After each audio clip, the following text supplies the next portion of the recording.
সুভাষ স্যারের একটু অপেক্ষা করি। সুভাষ স্যার কোথায় গেলেন? এটা শুরু করা যাবে না, এক মিনিট। না না সুভাষ স্যারকে একটু কেউ ডাকলে একটু ভালো হয়। আকাশ যাচ্ছে, কোথায় গেছেন? কোথায়? সুভাষ স্যারকে একটু ডেকে আনো। ও আবার কোথায় গেছেন?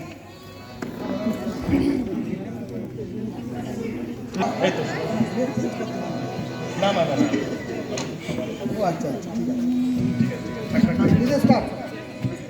আচ্ছা, এই গানটা শুরু করার আগে আমি জাস্ট একটা কথা বলছি। এই গানের শিক্ষকদের, এই অধ্যাপকদের সমবেত সঙ্গীতের প্রথম উদ্যোগ, মানে প্রথম প্রপোজাল যদি আমরা বলি, সেটা এসেছিল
জানার মাঝে অজা